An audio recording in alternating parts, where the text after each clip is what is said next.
Perkenalkan, nama saya Muftala Sana dari Lokal IAT Saya akan menjelaskan makalah saya yang berjudul Implementasi Cara Fikih dalam Kitab Tafsir Al-Munir karya Wahbah Az-Zuhaili, Telaah ayat-ayat tentang waris kalalah. Baiklah, yang pertama saya akan menjelaskan apa pengertian warisan. Mawaris adalah jamak dari kata al-miras.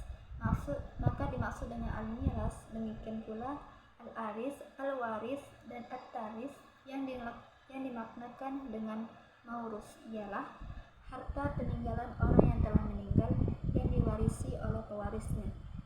Orang yang meninggal harta yang dipusakai oleh waris disebut muwaris, sedangkan orang yang berhak menerima pusaka dinamakan waris. Selanjutnya pengertian kalalah. Secara terminologi, seperti yang diungkapkan oleh Az-Zamakhsyari dalam tafsirnya Al-Kasyaf, kata kalalah mencakup 3 hal, yaitu pertama, orang yang mati tanpa meninggalkan anak. Yang kedua, ahli waris selain anak dan bapak. Yang ketiga, kerabat yang tidak berasal dari jalur anak dan bapak.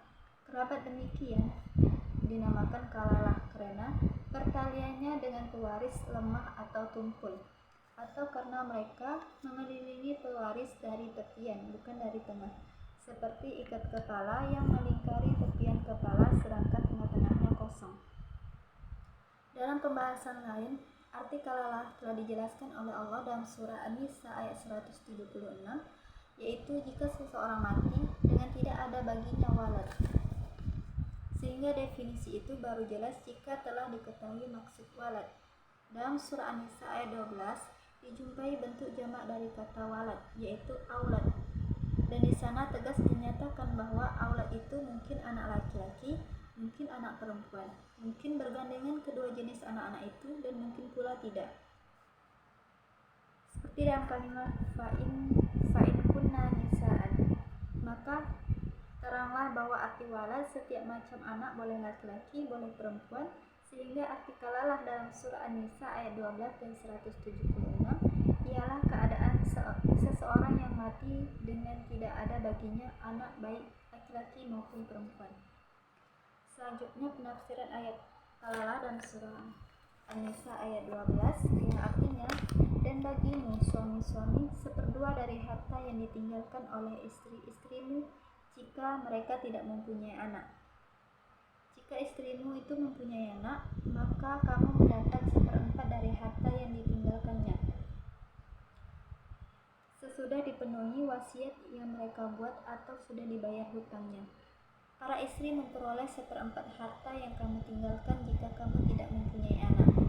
Maka para istri memperoleh 1/8 dari harta yang kamu tinggalkan sesudah dipenuhi wasiat yang kamu buat atau sesudah dibayar hutang-hutangmu.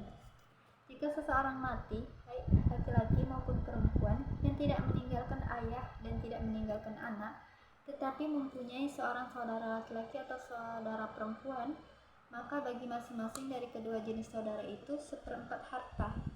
Tetapi jika saudara si ibu itu lebih dari seseorang, maka mereka bersekutu dalam yang 1/3 itu, sesudah dipenuhi wasiat yang dibuat olehnya atau sesudah dibayar hutangnya dengan tidak memberi mudarat. Penafsiran Wahbah Az-Zuhaili.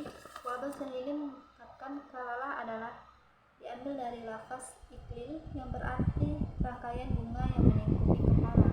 Kata ini digunakan pada pewaris dan yang mewarisi. Kalau dari sisi pewaris, maka diartikan sebagai seseorang yang tidak punya orang tua dan anak. Penafsiran ayat yang kedua dalam surah An-Nisa ayat 176 yang artinya, mereka meminta takwa kepadamu tentang kalalah. Katakanlah, Allah memberi fatwa kepadamu tentang kalalah, yaitu jika seseorang meninggal dunia dan dia tidak mempunyai anak dan mempunyai saudara perempuan, maka bagi saudaranya yang perempuan itu 1/2 dari harta yang ditinggalkannya, dan saudaranya yang laki-laki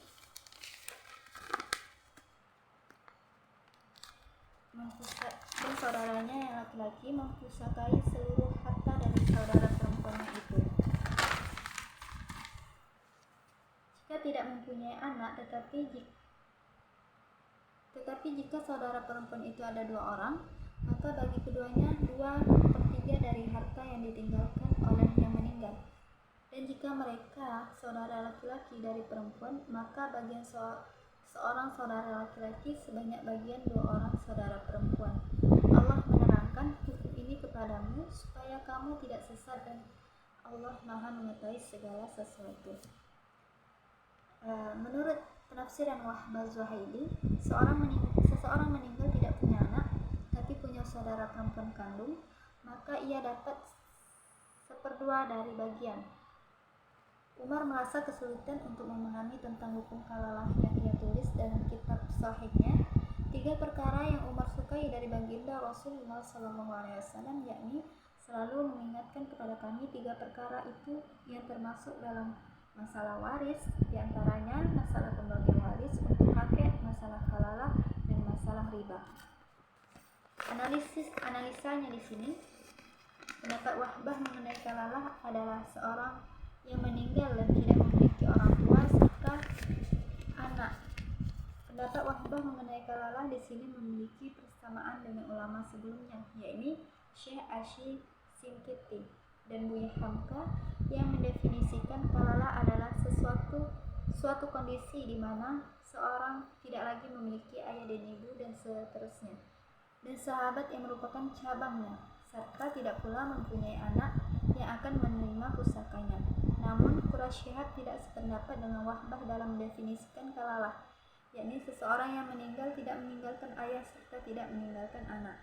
Padahal Quraisyhat ini memiliki persamaan dengan ulama lain, yakni Ibnu Katsir, yang mendefinisikan kalalah yaitu seseorang yang meninggal dan tidak memiliki ayah dan anak. Baiklah, sekian penjelasan dari saya. Assalamualaikum warahmatullahi wabarakatuh.